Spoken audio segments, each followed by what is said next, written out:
Hello friends, फरायबाय बडाजिब info YouTube चेनेलाव दा good निउसआ बेनो जे नोंथांमोननि CMनि आत्मनिर्भर स्किमाव रां मोनग्राफोरनि थाखाय एबा नोंथांमोना एप्लाइ खालामनो थाखाय स' दाउ अमा हांसो बोरमा फिसिनाय एबा गुबुन गुबुन सेक्टराव नोंथांमोना लादों जानांगौ स' खायसे इन्टारभिउ जाबाय आरो खायसे जायासै जुदि जायाखैबा माबोरै देखायगोन आरो जुदि जादोंब्ला स' नोंथांमोना माबोरै मोनसिगोन आरो माबोरै सेलेक्ट जानायखौ मोनसिगोन बेनि सायाव डिटेल्सखौ लाबोदों आरो मोजांसिन बाथ्राया बेनो नोंथांमोना 1 लाख रांखौहाय फार्स्ट किस्तिखौहाय मोनथारसिगोन दा नैबे जुन दानाव माखासे प्रसेस जागोन मानोना इलेक्सन जोब्बाय स' नोंथांमोना जायफ्रा सर्टलिस्ट जाबाय इन्टारभिउ होदो आरो जायफ्रा जायाखै नोंथांमोना लासै लासै जागोन जुदि जायाखैबा बोरै नायगोन जों डिटेल्सखौ लाना फैदों स' बेखायनो अफिसियेल साइडआव फैग्रोबाय CMनियाव आरो बेयाव फैनाय लोगो लोगो नोंथांमोना लगइन अप्शन मोनदोंना बे लगइनाव क्लिक खालामबानो जोङो सर्टलिस्ट जानाय आरो जायखौ जों मिन्थिगोन स' बेनिफ्राय 2 लाख लाइमोनफोर टारगेट खालामदोंमोन बेनो जाबाय मिनिमाम सासेयाव 2 लाख होनाय दा फार्स्ट किस्तियाव नोंथांमोना 15 आगस्टनि सिगां मोननायनि चान्सआ दङ मानोना बिथांमोना बुंदों CMआ गासै माने 15 आगस्टनि सिगां माखासे स्किमखौ रांखौ सोगोन होननानै बेखायनो नोंथांमोना नेबाय थादो देन बेनिफ्राय फैबाय लगइनाव थुनाय लोगो लोगो फार्स्टआव रेजिस्टार थानाय फन नाम्बारा बेखौ होदो बेनिफ्राय लगइन विथ OTP आव होदो बेनिफ्राय केपसा कोड थायो जेरै नाम्बारा दं थिग बेबादिनो बेयाव होनानै नोंथांमोना एन्टार खालामदो दा जोङो बेयाव मोनसे ID होनानै एन्टार खालामसै बेनिफ्राय सिभिल स्करनि सायाव गोबां कमेन्ट्स खालामगासिनो दङ जे सिभिल स्करखौ नायगोन नामा दा नायदो बेंकआव लन लायोबा सिभिल स्करखौ नांगौ जायो नाथाय बे जाबाय गभर्नमेन्टनिफ्राय होनाय फ्रियावनो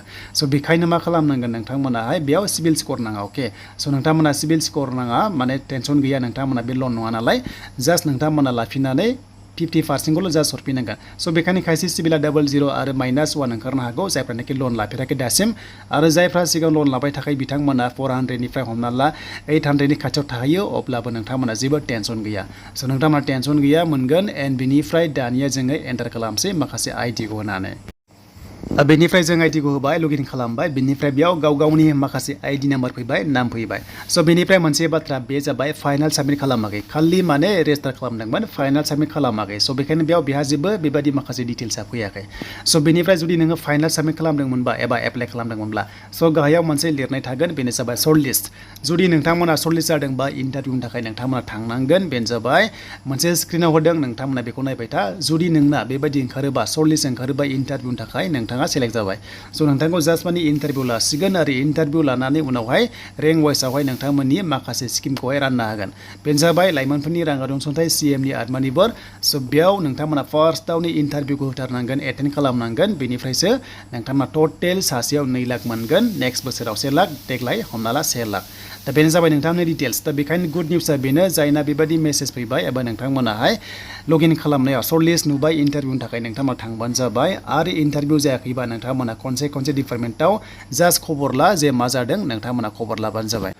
बेनिफ्राय खायसे मेसेज मोनाखै जानांगौ अब्ला नोंथांमोना खनसे लगइन खालामनानै लगइन खालामबानो जुदि सर्टलिस्ट जादोंबा नोंथांमोननि प्रफाइलाव मोनखागोन एबा नोंथांमोननि आइडियाव मोनगोन दा बेखायनो खनसे नायबानो जाबाय एन्ड बेनिफ्राय मा सेक्टराव लादोंमोन नोंथांमोना खनसे भिजिट खालामबानो जाबाय जेब्ला एप्लाइ खालामदोंमोन माखासे ID मोनखायो बेखौ लांफानानै खनसे सोंनो हागोन जुदि नोंथाङा गोनो गोथो मोनदोंबा बेनिफ्राय नोंथांमोना जुननिफ्राय आगस्टनि गेजेराव रांखौहाय मोननायनि चान्सआ दङ बेनो जाबाय फार्स्ट किस्ति स' बेनिसिम नोंथांमोननि थाखाय लेटेस्ट आपडेट